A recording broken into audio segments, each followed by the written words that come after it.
3 horas depois de enterrar minha filha, a professora dela me ligou com a voz trêmula. Venha imediatamente ao meu escritório. Não conte a ninguém. Tenho algo para lhe mostrar. Quando cheguei, através da fresta da porta, vi alguém que eu jamais esperava. Meu coração parou. E o que descobri naquele dia destruiu tudo o que eu achava que sabia sobre minha própria família. Mas antes de continuar, confira se você já está inscrito no canal e escreva nos comentários. De onde você está assistindo este vídeo? Adoramos saber até onde nossas histórias estão chegando. Meu nome é Helena Carvalho. Tenho 48 anos e nunca imaginei que estaria contando essa história. Não dessa forma. Não com essa dor que parece um buraco negro no peito, sugando qualquer resquício de paz que eu ainda pudesse ter. Era uma terça-feira de outubro quando minha vida desmoronou pela segunda vez. A primeira foi há 5 anos, quando meu marido, Ricardo, morreu em um acidente de carro na rodovia Fernão Dias. A segunda foi no enterro da minha filha caçula, Isabela. Minha Bela. 21 anos, estudante de medicina veterinária, cheia de sonhos, de planos, de vida. E de repente, nada. Apenas um caixão branco coberto de lírios, seu perfume doce misturado com o cheiro de terra úmida do cemitério. Os médicos disseram que foi uma parada cardíaca súbita, inexplicável.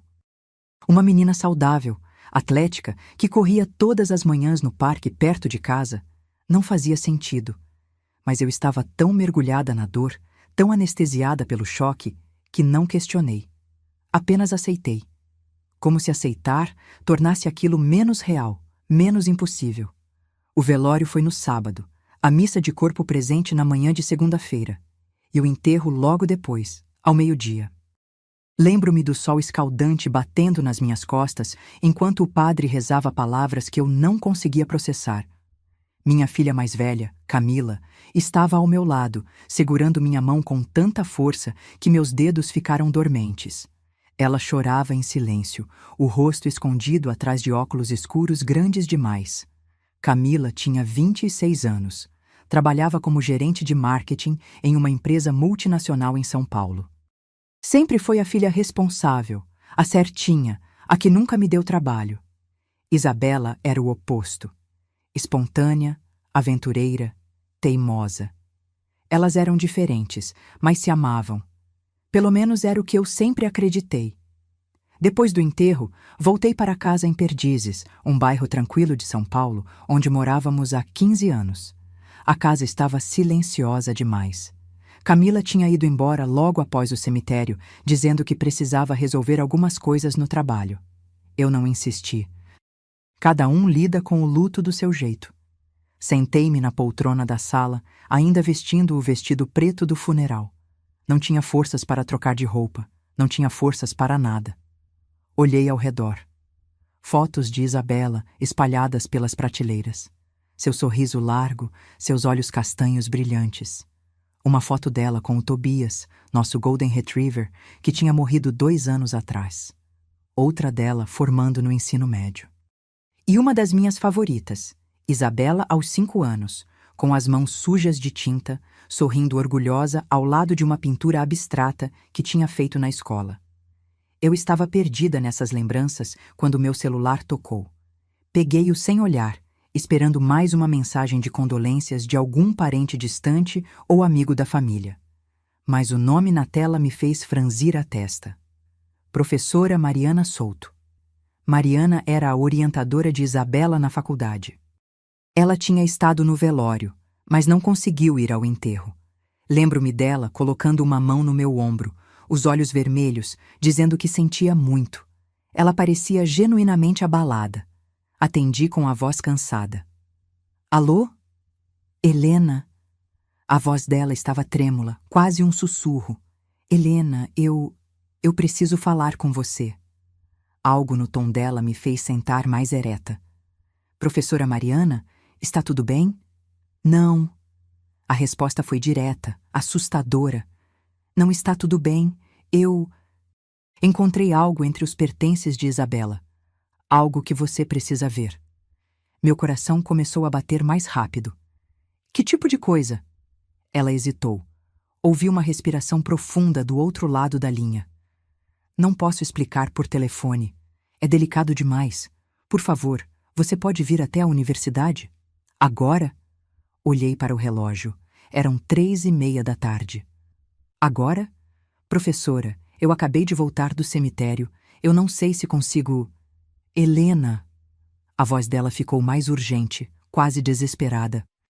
Por favor, isso é importante, muito importante. Venha ao meu escritório, prédio de veterinária, segundo andar, sala 204, e por favor... Ela fez uma pausa. Não conte a ninguém que está vindo, nem mesmo para Camila. Aquilo me deixou gelada. Por quê? O que está acontecendo?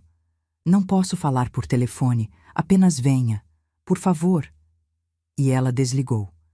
Fiquei encarando o celular, confusa, assustada. Por que ela não poderia falar por telefone? Por que eu não deveria contar para Camila?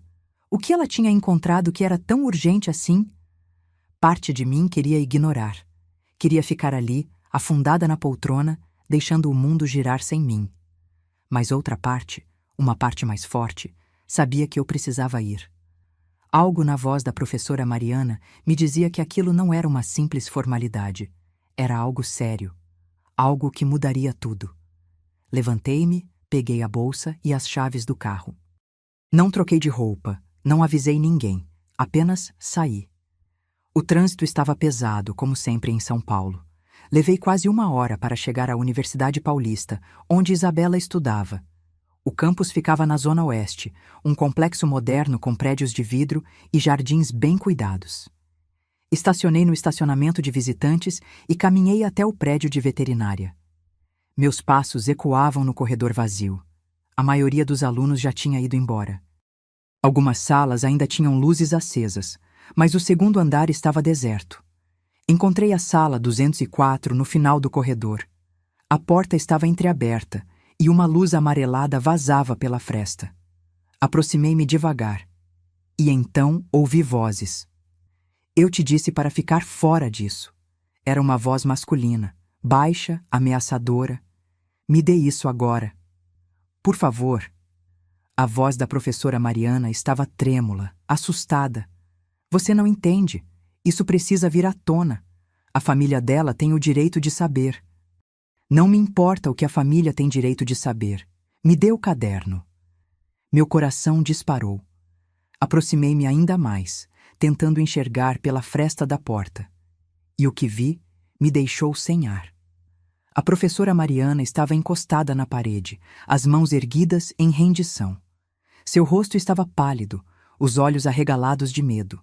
E diante dela, segurando o que parecia ser um caderno de capa dura azul, estava alguém que eu jamais esperaria ver ali. Minha filha, Camila. Minha filha mais velha, que deveria estar no trabalho, estava ali, na universidade, ameaçando a professora de Isabela. Seu rosto estava tenso, os olhos frios, a mandíbula travada. Ela segurava o caderno com tanta força que seus dedos estavam brancos. Não pensei. Empurrei a porta. O rangido das dobradiças cortou o silêncio. Camila se virou bruscamente, seus olhos encontrando os meus. Por um segundo, vi algo neles. Pânico? Culpa? Mas então sua expressão mudou, suavizando-se em uma máscara perfeita de surpresa. Mãe, o que você está fazendo aqui? Fiquei parada na porta, sem conseguir processar o que estava vendo. Minha filha responsável, confiável, estava ali, segurando um caderno que claramente não queria que ninguém visse. Eu poderia te perguntar a mesma coisa, respondi, minha voz saindo mais firme do que eu esperava. Você me disse que estava indo trabalhar. Camila olhou para o caderno, depois para mim. Eu estava, mas eu lembrei que Isabela tinha deixado algumas coisas aqui na universidade. Vim buscar antes que jogassem fora. A professora Mariana não disse nada. Ela apenas me olhou, seus olhos implorando por algo que eu não conseguia entender. E por que você estava discutindo com a professora Mariana? Perguntei, dando um passo para dentro da sala. Não estávamos discutindo, disse Camila rapidamente. Estávamos apenas... conversando sobre os pertences da Bela. A professora queria guardar algumas coisas, mas eu achei que seria melhor levar tudo para casa. Ela estava mentindo. Eu sabia que estava. Podia ver na forma como seus olhos desviavam dos meus, na forma como suas mãos apertavam o caderno. Que caderno é esse? Perguntei. É só um diário de pesquisa, disse Camila. Nada importante. Então por que você está segurando como se fosse ouro? Camila hesitou. Pela primeira vez, vi uma rachadura em sua máscara. Mãe, vamos para casa. Você não deveria estar aqui. Foi um dia longo. Você precisa descansar. Ela deu um passo em minha direção, colocando uma mão no meu braço. Vamos, eu te acompanho até o carro. Mas eu não me movi. Meus olhos foram para a professora Mariana, que ainda estava encostada na parede, os lábios trêmulos. E então, em um movimento rápido e discreto, ela deslizou algo para dentro do meu bolso. Camila não viu. Ela estava ocupada tentando me guiar para fora da sala. Obrigada pela ajuda, professora, disse Camila, sua voz suave, mas firme. Voltarei na semana que vem para pegar o resto. A professora Mariana assentiu, mas seus olhos permaneceram fixos nos meus. E seus lábios formaram uma única palavra, silenciosa, desesperada. Corra. Do lado de fora, Camila me acompanhou até o estacionamento. Seu carro, um sedã preto importado, estava estacionado a algumas vagas de distância do meu. Ela me abraçou, um abraço rápido e mecânico. Vai com cuidado, mãe.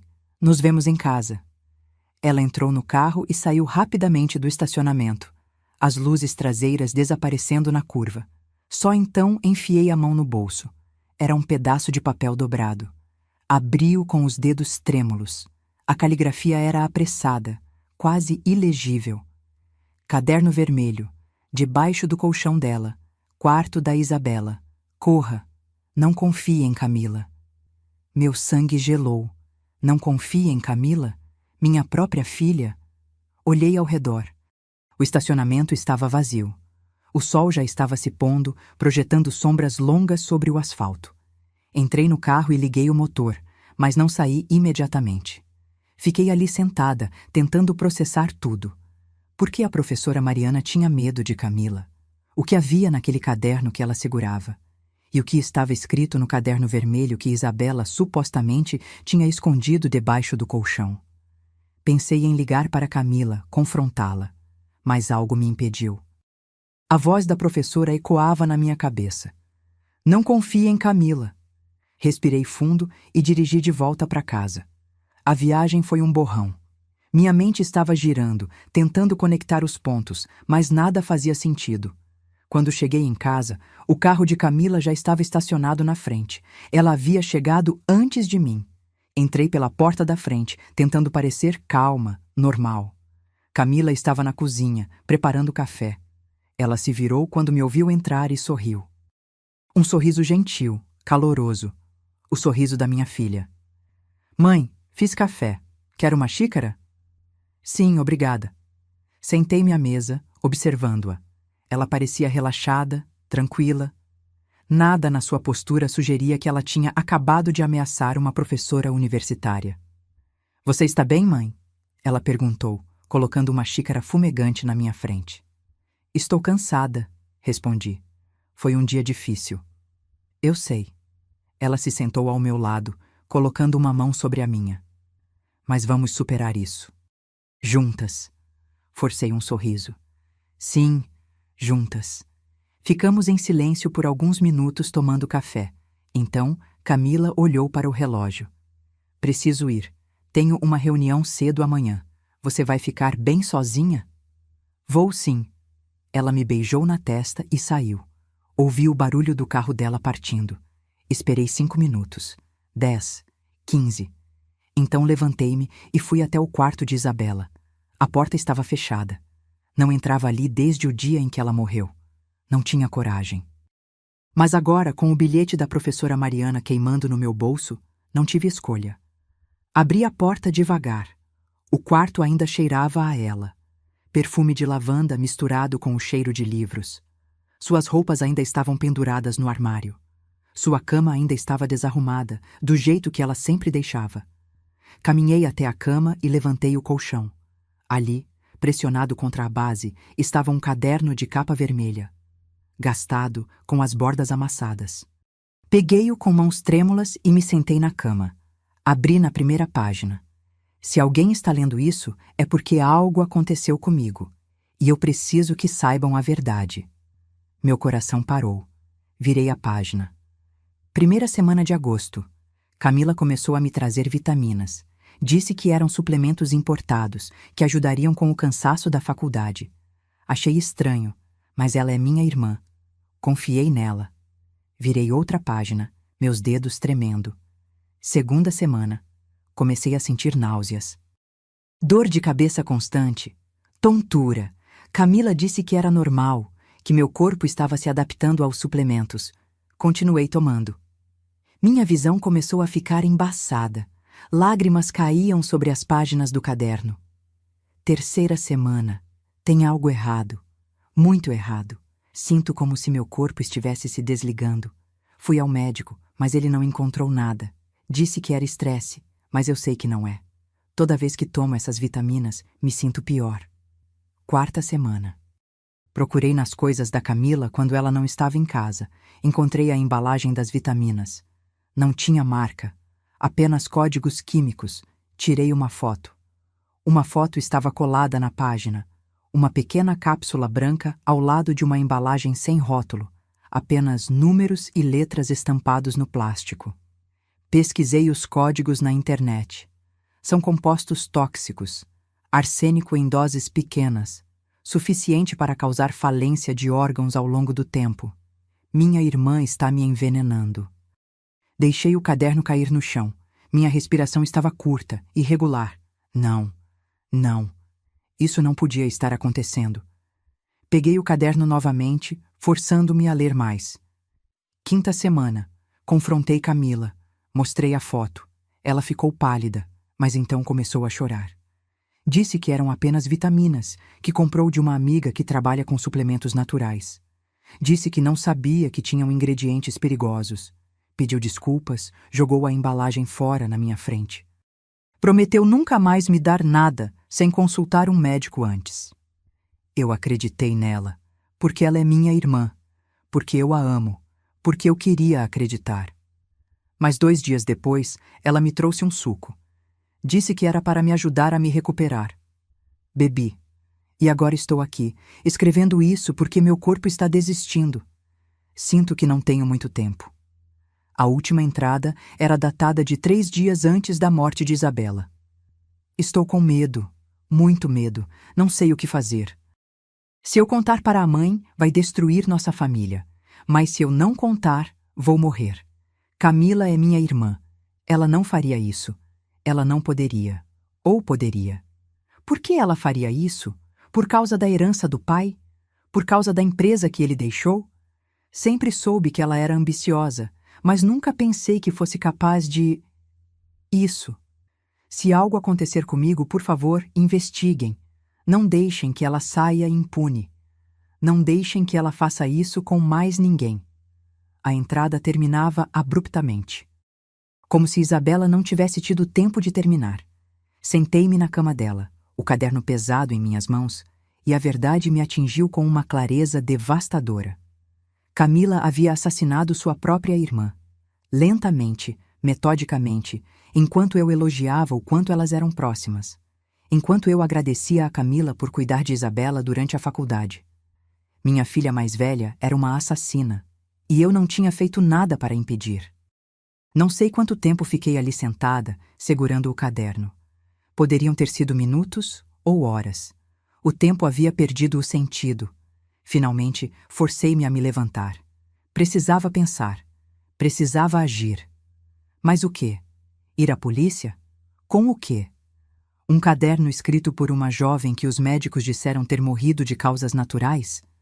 Precisava de mais provas. Provas concretas. Peguei meu celular e fotografei cada página do caderno. Depois guardei o caderno de volta debaixo do colchão, exatamente onde estava. Se Camila descobrisse que eu sabia, não sei o que ela faria. Saí do quarto e fechei a porta atrás de mim. Minha mente estava correndo.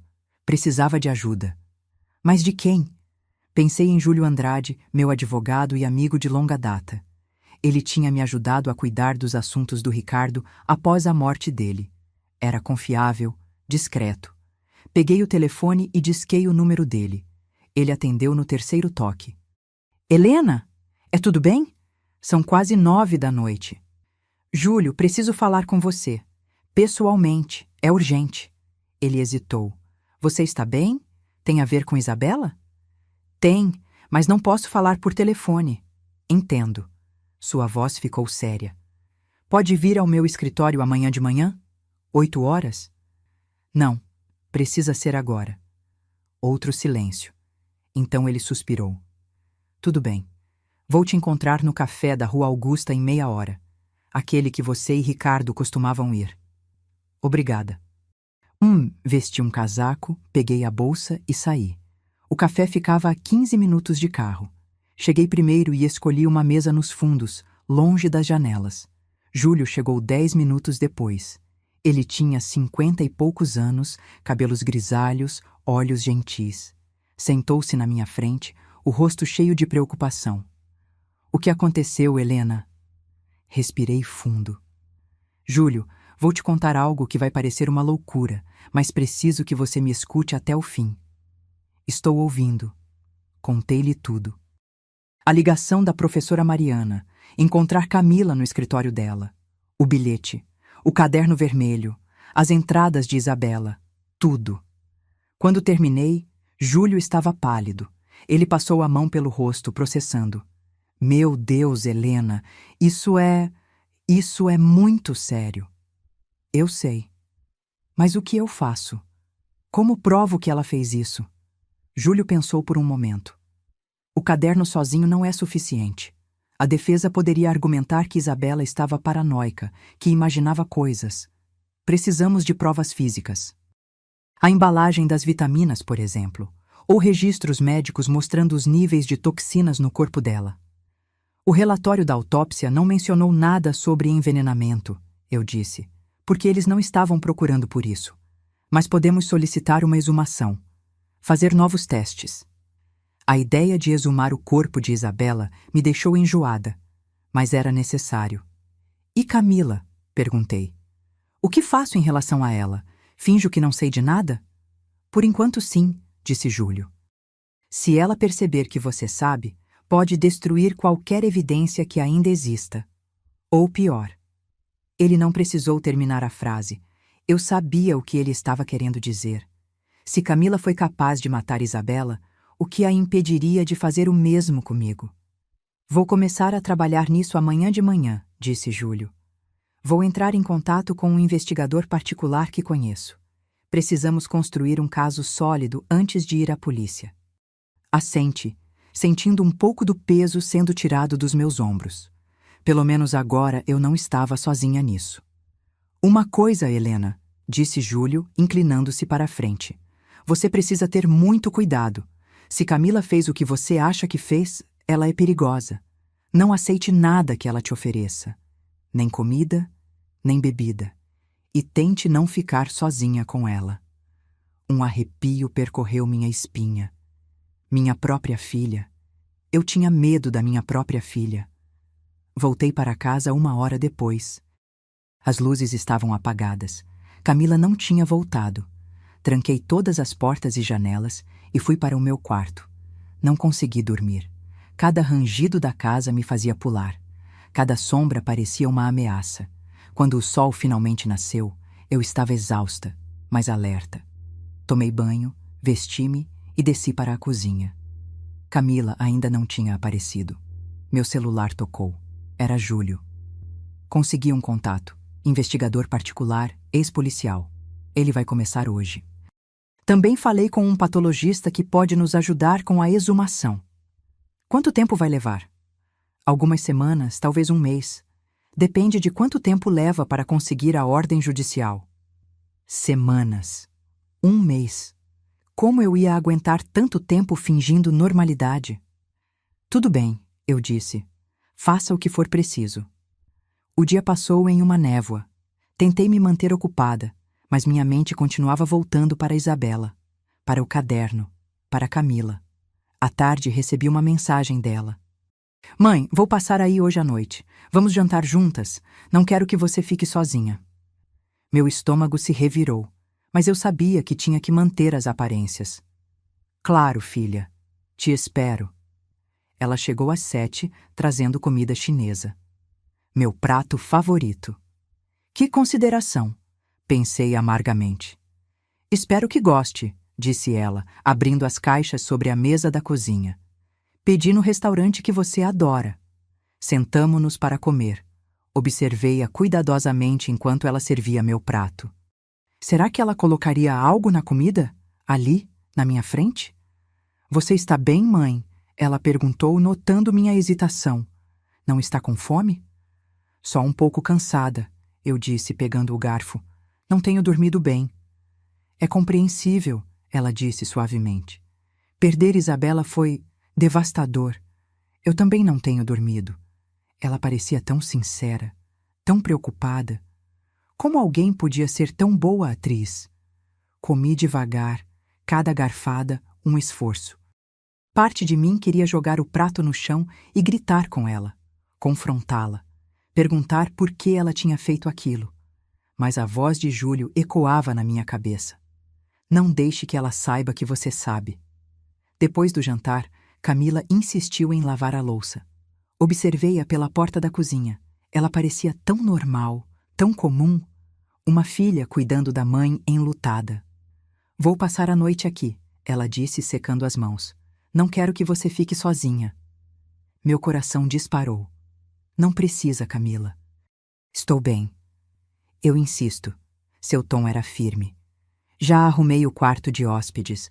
Vamos assistir a um filme ou algo assim. Vai nos fazer bem. Não tive escolha. Sentamo-nos no sofá, um filme qualquer passando na TV. Não prestei atenção. Estava ocupada demais tentando controlar minha respiração, manter meu rosto neutro. Às 11, Camila finalmente foi dormir. Esperei até ouvir a porta do quarto de hóspedes se fechar. Então, silenciosamente, tranquei a porta do meu quarto por dentro. Deitei-me na cama, totalmente vestida, os olhos fixos no teto. Não conseguia desligar minha mente. Pensava em Isabela, em como ela deve ter se sentido, percebendo que estava sendo envenenada. O medo, a confusão, a traição. E então pensei em Camila, minha filha, a menina que eu tinha embalado nos braços, que tinha ensinado a andar, a ler. Como ela tinha se tornado isso? O que eu tinha feito de errado? As horas passaram. Eu não dormi. E quando o sol finalmente começou a nascer, ouvi movimentos no corredor. Camila estava acordada. Os dias que se seguiram foram os mais difíceis da minha vida. Cada manhã, acordava com o peso da verdade esmagando meu peito. Cada refeição era uma tortura, analisando tudo que Camila me oferecia. Cada conversa era uma farsa cuidadosamente construída.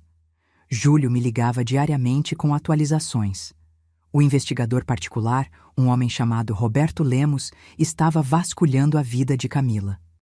Seus registros financeiros, seus movimentos, suas conexões. Ele também estava tentando rastrear a origem daqueles compostos químicos que Isabela tinha fotografado. Encontramos algo interessante, disse Júlio numa tarde de quinta-feira. Camila fez várias transferências grandes para uma conta offshore nas últimas semanas. Estamos tentando rastrear para onde esse dinheiro foi. Offshore? Por quê? Ainda não sabemos, mas é suspeito. Também descobrimos que ela visitou uma farmácia de manipulação em Pinheiros várias vezes nos últimos 3 meses. Estamos investigando o que ela comprou lá. Meu coração acelerou. Isso pode nos levar a algum lugar? Possivelmente. Se conseguirmos provar que ela adquiriu os mesmos compostos encontrados no caderno de Isabela, teremos uma ligação direta. E a exumação? O juiz aprovou o pedido ontem. Vamos proceder na semana que vem. Os resultados devem sair em 2 semanas. 2 semanas. Mais 2 semanas fingindo que tudo estava normal. Mais 2 semanas dormindo com a porta trancada, temendo pela minha vida. Camila tinha começado a aparecer em casa com mais frequência, sempre com uma desculpa. Só vim ver como você está, mãe. Trouxe almoço para nós. Pensei que pudéssemos passar um tempo juntas. Cada visita me deixava mais tensa. Ela estava me vigiando? Suspeitava de algo? Na sexta-feira, ela apareceu com uma garrafa de vinho. Pensei que poderíamos brindar a memória de Isabela, disse ela, colocando a garrafa sobre a mesa. Celebrar sua vida, não lamentar sua morte. Observei a garrafa. O lacre estava intacto, mas ainda assim... Não estou com vontade de beber, eu disse. Ela franziu a testa. Mãe, é só um copo. Vai te fazer bem relaxar um pouco. Eu disse que não quero. Ela me olhou por um longo momento, os olhos penetrantes. Você tem estado estranha ultimamente, desde o dia que nos encontramos na universidade. Aconteceu algo naquele dia? Meu sangue gelou. Não. Por que aconteceria? Não sei.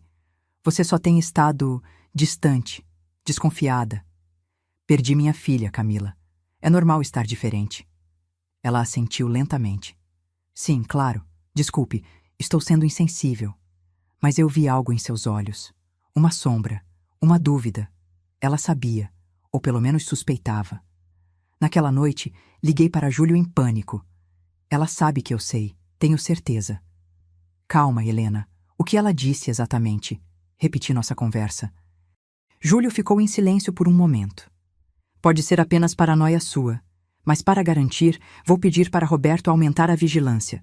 Vamos colocar alguém para vigiar sua casa. Se Camila tentar algo, teremos testemunhas. Você acha que ela vai tentar me matar? Júlio não respondeu imediatamente. Quando falou, sua voz estava séria. Não sei, Helena, mas não vou arriscar. Fique alerta. E se algo parecer errado, qualquer coisa, você liga para mim imediatamente. Nos dias seguintes, comecei a notar um carro preto estacionado na rua, sempre com alguém dentro. Era a vigilância de Roberto. Isso me fez sentir um pouco mais segura, mas também mais paranoica. Camila continuou aparecendo, mas agora havia algo diferente nela. Uma tensão que não estava ali antes. Ela falava menos, observava mais. Na terça-feira, recebi uma ligação de um número desconhecido. Alô? Helena Carvalho? Era uma voz feminina, nervosa. Sim? Quem é? Meu nome é Tatiana. Trabalho na farmácia Vitalis em Pinheiros. O investigador que está fazendo perguntas sobre sua filha. Ele me encontrou. Meu coração disparou. Sim? Eu tenho informações, mas preciso falar pessoalmente. É perigoso por telefone. Onde? Há um café na Rua dos Pinheiros, número 450. Pode me encontrar lá em 1 hora? Estarei lá. Liguei para Júlio e contei sobre a ligação. Ele disse que mandaria Roberto me acompanhar apenas para garantir. 1 hora depois, eu estava sentada no café, uma xícara de café frio na minha frente. Uma mulher magra, de uns 30 anos, com cabelos loiros curtos, entrou e olhou ao redor nervosamente. Nossos olhos se encontraram e ela caminhou até minha mesa. Helena? Tatiana? Ela assentiu e se sentou, as mãos tremendo. Obrigada por vir. Eu não sei se estou fazendo a coisa certa, mas não consigo mais ficar calada. Sobre o quê? Ela olhou ao redor, certificando-se de que ninguém estava ouvindo. Então se inclinou para a frente. Sua filha, Camila, veio à farmácia onde trabalho 6 vezes nos últimos 3 meses.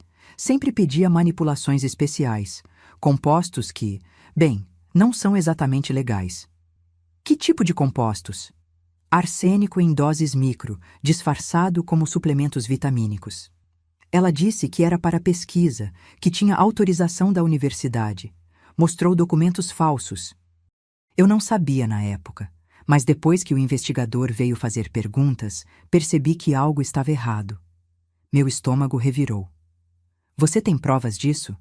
Tenho as receitas, as notas de compra, tudo. Ela tirou uma pasta do bolso e a deslizou pela mesa. Está tudo aqui. Datas, quantidades, assinatura dela. Peguei a pasta com mãos trêmulas. Era exatamente o que precisávamos. Por que você está fazendo isso? Perguntei. Tatiana baixou os olhos. Porque sei que outra jovem morreu. Isabela. Vi no noticiário. E quando o investigador me mostrou a foto dela, percebi que Camila tinha perguntado sobre ela. Perguntou se eu achava que os compostos funcionariam em alguém jovem e saudável. Lágrimas começaram a escorrer pelo meu rosto. Ela perguntou isso? Tatiana assentiu, os olhos cheios de remorso. Eu deveria ter desconfiado, deveria ter denunciado, mas ela me pagou muito bem para ficar calada. E eu precisava do dinheiro, mas agora não consigo viver com isso. Desculpe. Sinto muito. Ela se levantou rapidamente e saiu, deixando-me sozinha com a pasta. Abria. Lá dentro estavam todas as receitas, meticulosamente organizadas.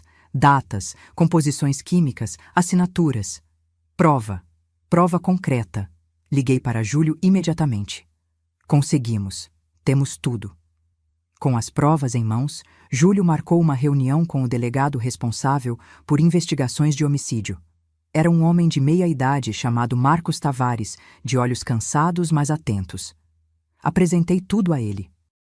O caderno de Isabela, as fotos dos compostos, as receitas da farmácia, os registros de transferências financeiras de Camila, a declaração de Tatiana.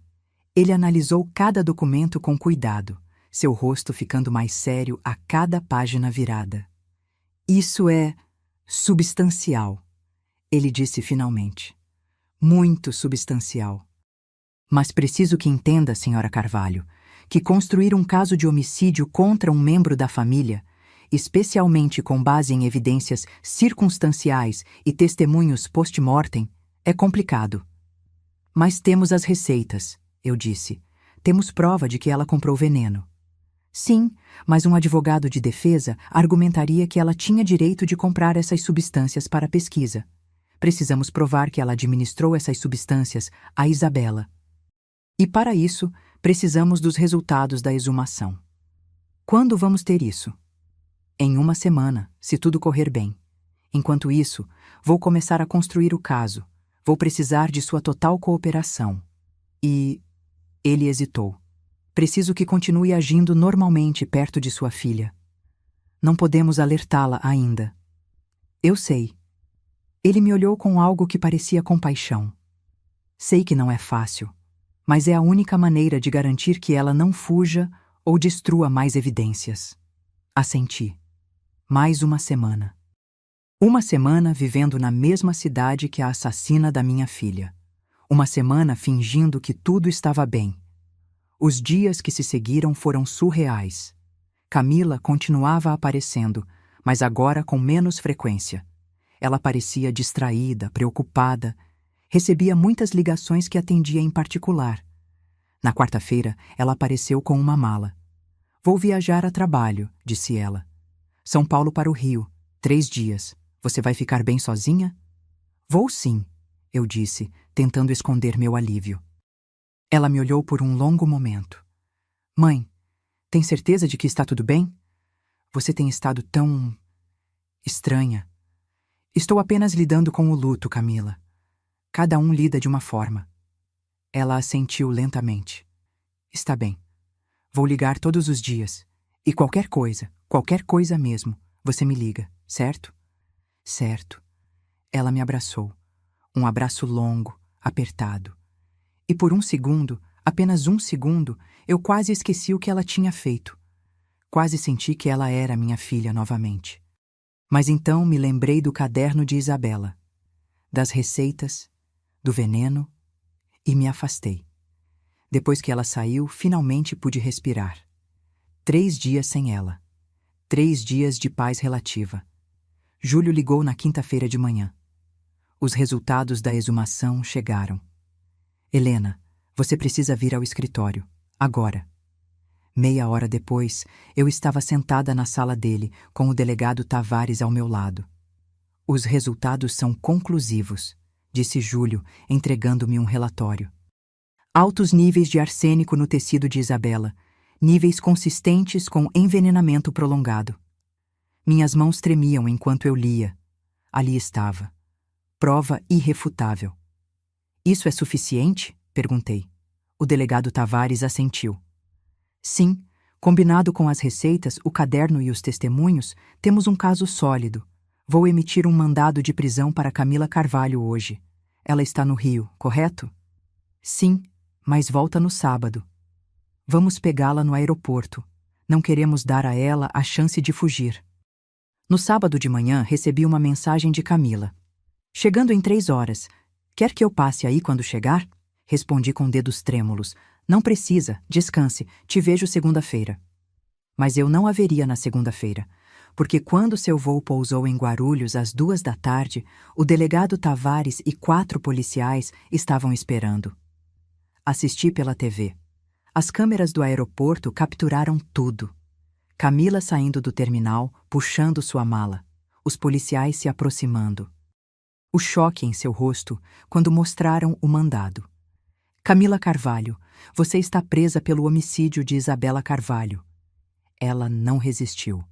Apenas olhou ao redor, confusa, como se esperasse que alguém aparecesse para dizer que era tudo um engano. Mas ninguém apareceu. Ela foi algemada ali mesmo, no meio do aeroporto, com dezenas de pessoas observando. As câmeras de celular gravando.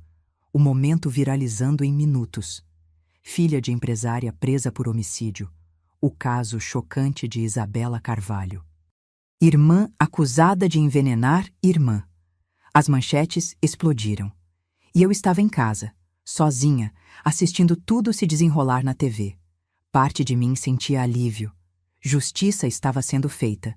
Mas outra parte, uma parte que eu não queria admitir, sentia dor. Porque, apesar de tudo, aquela ainda era minha filha sendo arrastada pela polícia. O julgamento foi marcado para 3 meses depois. Nesses 3 meses, minha vida se tornou um circo. Repórteres acampados na frente da minha casa. Ligações constantes de jornalistas pedindo entrevistas. Pessoas que eu nem conhecia me parando na rua para expressar solidariedade ou, pior, curiosidade mórbida. Júlio me aconselhou a não falar com a imprensa. Deixe que as provas falem por si mesmas, ele disse. Camila ficou presa preventivamente. Seu advogado, um homem chamado Marcelo Fonseca, tentou argumentar que ela deveria ter direito à fiança, mas o juiz negou. Alto risco de fuga, disseram. Perigo para a sociedade. Ela me escreveu cartas da prisão. 3, no total. Eu não abri nenhuma. Não conseguia. O que ela poderia dizer que mudasse alguma coisa? Mas na véspera do julgamento, Júlio apareceu com uma delas. Acho que você deveria ler esta, ele disse. Não como mãe, mas como vítima. Peguei a carta, minhas mãos tremendo. O envelope estava amassado, sujo. A caligrafia de Camila estava apressada, quase ilegível. Mãe, sei que você não vai acreditar em nada do que eu disser. E talvez não devesse. Mas preciso tentar. Eu não queria matar Isabela. Juro por Deus que não queria. Mas eu estava desesperada. As dívidas, o dinheiro que roubei da empresa, os agiotas me ameaçando. Eu pensei que se Isabela morresse, eu herdaria a parte dela e poderia pagar tudo. Seria rápido, indolor. Ela nem saberia. Mas ela descobriu. Ela confrontou. E eu neguei, chorei, fiz de tudo para convencê-la de que era um mal-entendido. E ela acreditou, porque ela me amava, porque ela era boa demais. Eu deveria ter parado ali. Deveria ter encontrado outra solução. Mas os agiotas estavam ficando mais violentos. Ameaçaram você também, mãe. Disseram que se eu não pagasse, iam atrás de você. Então eu continuei. Dei a ela mais uma dose. Só mais uma. Pensei que seria suficiente. E foi. Eu não sou um monstro, mãe. Sou apenas uma pessoa fraca que tomou decisões horríveis. Não espero perdão. Nem mereço. Mas queria que soubesse que não foi por maldade. Foi por desespero. Lamento todos os dias. Vejo o rosto de Isabela todas as noites. Ouço sua voz. E sei que vou carregá-la comigo para sempre. Espero que um dia você possa encontrar paz, mesmo que seja uma paz sem mim. Com amor, Camila. Deixei a carta cair. Lágrimas corriam pelo meu rosto, mas não eram lágrimas de compaixão. eram lágrimas de raiva. Desespero, eu disse, minha voz tremendo. Ela chama isso de desespero? Ela matou sua irmã por dinheiro. Envenenou-a lentamente, observando-a morrer. Isso não é desespero, é maldade pura. Júlio não respondeu. Apenas pegou a carta e aguardou. No dia do julgamento, o tribunal estava lotado. Fui acompanhada por Júlio e Roberto, o investigador. Sentei-me na primeira fila, diretamente atrás da promotoria. Camila foi trazida algemada. Ela estava magra, pálida, os cabelos mal cuidados. Quando nossos olhos se encontraram, ela começou a chorar. Mas eu desviei o olhar. O juiz, uma mulher severa chamada doutora Paula Mendes, abriu a sessão. Estamos aqui para julgar o caso do Ministério Público contra Camila Carvalho, acusada de homicídio qualificado por motivo torpe e meio cruel. A promotora, doutora Fernanda Costa, apresentou o caso meticulosamente. As receitas da farmácia, o caderno de Isabela, os resultados da exumação, as transferências financeiras. Tudo conectado, tudo apontando para Camila. As testemunhas foram chamadas. Tatiana, a funcionária da farmácia, tremendo enquanto confirmava ter vendido os compostos para Camila. O patologista que conduziu a exumação, explicando em termos técnicos como o arsênico tinha destruído os órgãos de Isabela. Os amigos de Isabela, testemunhando como ela havia mudado nos últimos meses de vida, ficando cada vez mais doente.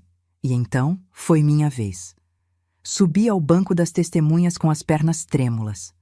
A promotora me fez perguntas básicas. Meu relacionamento com Isabela. Como ela era antes de ficar doente. Se eu tinha notado algo estranho. Sim, eu disse, minha voz quebrando. Notei que ela estava cansada, pálida, mas Camila sempre dizia que era só estresse da faculdade. Que ela estava cuidando de Isabela, dando vitaminas para ajudar. Eu confiei nela, porque ela era minha filha, e filhas não matam irmãs. Mas eu estava errada, muito errada. Quando foi a vez da defesa, Marcelo Fonseca tentou argumentar que Camila estava sob coação, que os agiotas a ameaçaram, que ela agiu sob pressão extrema. Ela não é uma assassina fria, ele disse. É uma mulher que cometeu um erro terrível sob circunstâncias impossíveis, mas a promotora rebateu. Um erro? Ela comprou veneno 6 vezes, administrou-o à vítima por 3 meses, observou sua irmã definhar e morrer, e quando Isabela confrontou-a, ela mentiu, manipulou e continuou envenenando. Isso não é um erro, é homicídio premeditado. O júri deliberou por 5 horas. Quando voltaram, o silêncio no tribunal era ensurdecedor. No caso do Ministério Público contra Camila Carvalho, disse a jurada principal, nas acusações de homicídio qualificado, consideramos a ré culpada.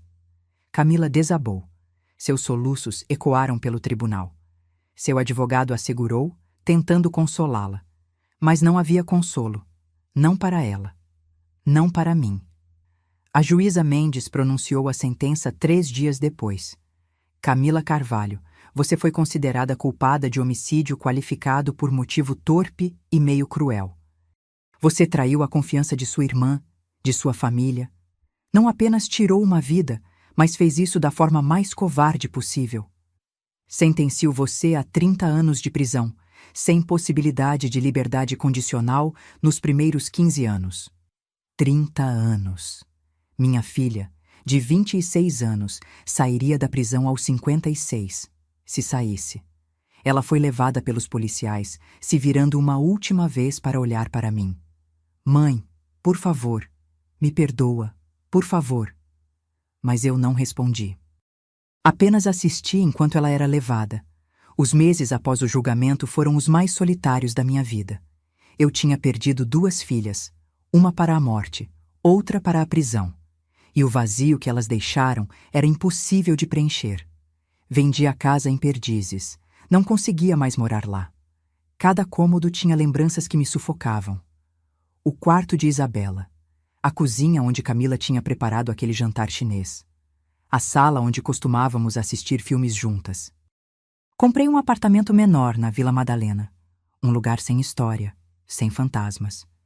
Júlio continuou sendo meu apoio. Ele me visitava semanalmente, certificando-se de que eu estava bem, ou pelo menos tão bem quanto possível dadas as circunstâncias. Você deveria considerar terapia, ele disse um dia. Isso é muito para processar sozinha. Ele estava certo. Comecei a ver uma psicóloga, doutora Márcia Leal. 2 vezes por semana, sentava-me em seu consultório e despejava tudo. A dor, a raiva, a culpa. Você se sente culpada? Ela perguntou numa sessão. Todos os dias, eu admiti. Eu deveria ter notado, deveria ter protegido Isabela, deveria ter visto que algo estava errado com Camila. Você não é vidente, Helena. Não tinha como saber. Mas eu era a mãe delas. Era minha responsabilidade. E você fez o que pôde com as informações que tinha. O resto não é sua culpa. É de Camila. Mas mesmo assim, a culpa persistia. Principalmente à noite, quando eu estava sozinha com meus pensamentos. 3 meses após o julgamento, recebi uma visita inesperada. Era a professora Mariana Souto. Ela parecia mais velha, cansada. Sentamo-nos na minha pequena sala, um chá entre nós. Eu queria pedir desculpas, ela disse, por não ter feito mais, por não ter ido à polícia imediatamente. Você fez o que pôde, eu disse. Você arriscou sua vida para me avisar. Mas não foi suficiente. Isabela merecia mais. Ficamos em silêncio por um momento. Então ela me entregou um envelope. Encontrei isto entre as coisas dela. É uma carta, endereçada a você. Ela deve ter escrito pouco antes de morrer. Peguei o envelope com mãos trêmulas. O nome Mãe estava escrito na frente com a caligrafia de Isabela. Leia quando estiver pronta, disse Mariana, levantando-se. E Helena, cuide-se. Depois que ela saiu, fiquei olhando para o envelope por horas. Tinha medo do que poderia estar escrito ali. Mas, finalmente, quando o sol começou a se pôr, abri. Mãe, se você está lendo isso, é porque minhas suspeitas estavam certas. E sinto muito. Sinto muito por não ter sido mais corajosa, por não ter te contado. Mas eu tinha medo. Medo de estar errada. Medo de destruir nossa família. Quero que saiba que eu te amo. Sempre amei. Você foi a melhor mãe que eu poderia pedir. Forte, gentil, sempre presente. E sei que minha morte vai te destruir, mas não deixe que isso defina você. Viva, mãe. Viva a vida que eu não pude. Viaje, ame, ria.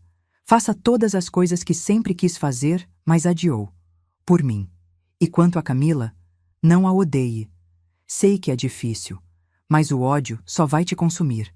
Ela fez uma escolha terrível e vai pagar por isso. Mas ainda é sua filha, e em algum lugar, debaixo de toda essa escuridão, ainda há uma parte da irmã que eu amava. Não estou dizendo para perdoar. Estou dizendo para não deixar que isso destrua o que resta de você. Eu vou estar bem, onde quer que eu esteja. Estarei com o Pai. E estaremos te observando, te protegendo.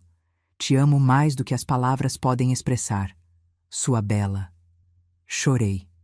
Chorei como não chorava desde o dia do enterro. Soluços profundos, dolorosos, que me deixaram exausta.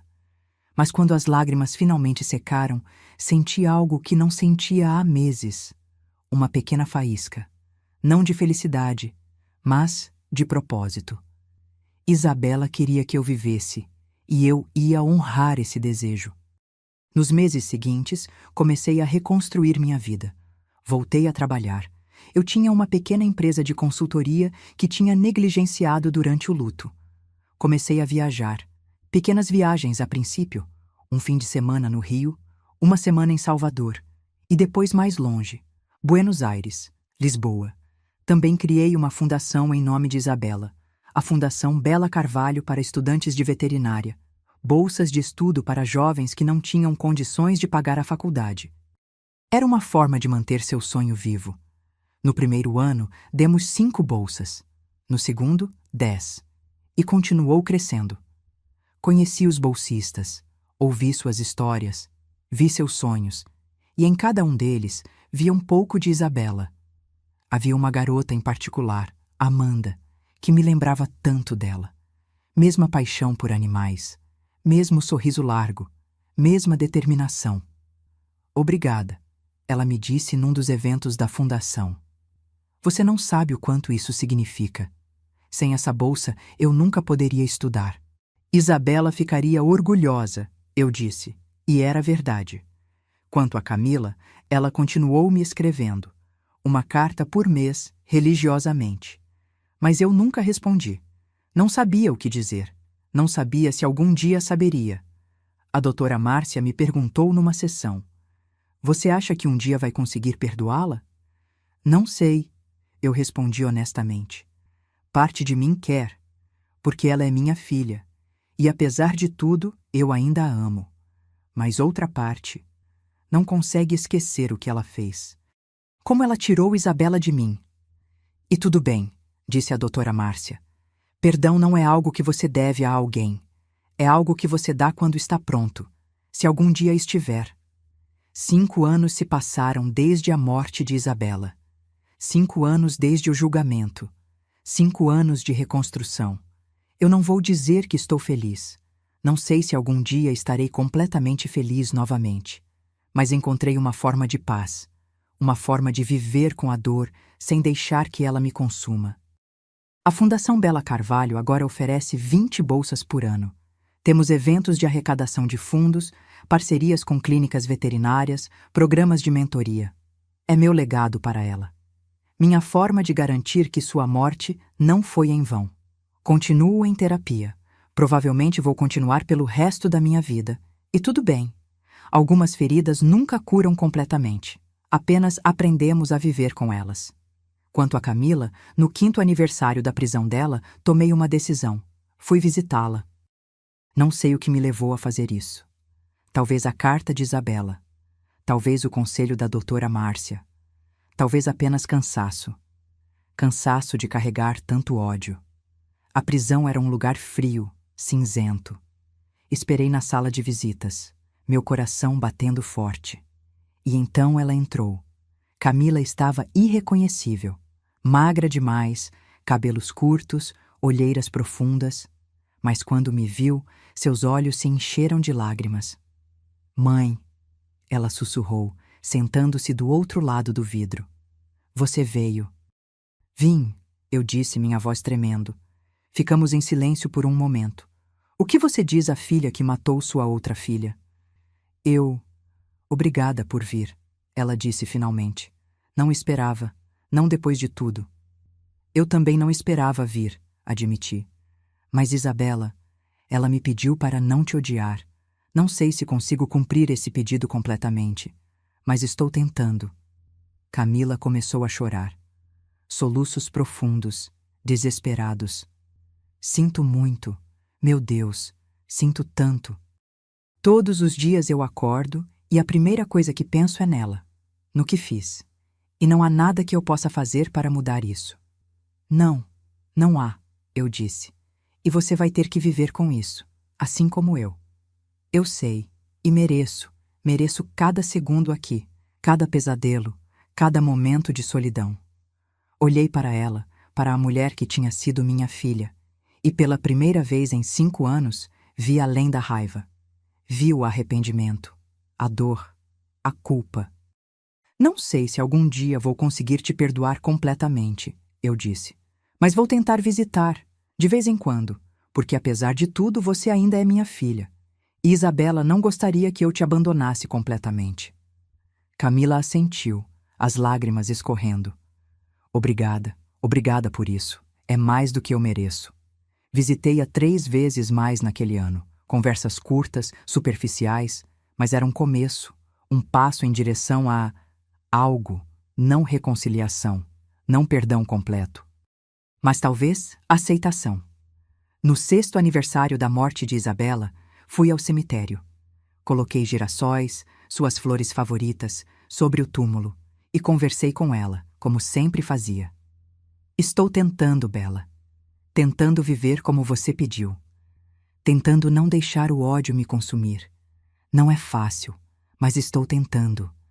O vento soprou, balançando as árvores ao redor, e por um momento quase pude ouvir sua voz, quase pude sentir sua presença. Te amo, minha menina, sempre. Hoje, enquanto escrevo isso, tenho 54 anos. Minha vida não é o que eu imaginava que seria. Não tenho mais filhas para me visitar, netos para mimar, jantares em família nos domingos, mas tenho propósito. Tenho a fundação. Tenho os estudantes cujas vidas estou ajudando a mudar. Tenho as memórias boas de Isabela, as que escolho focar em vez das dolorosas. E tenho a esperança de que, talvez, eventualmente, o peso no meu peito vai ficar um pouco mais leve. Que um dia vou acordar, e o primeiro pensamento não será de dor. Não sei se esse dia vai chegar, mas continuo esperando. Continuo vivendo, porque é isso que Isabela teria querido. E no final, é isso que importa. Se você chegou até aqui, obrigada por ouvir minha história.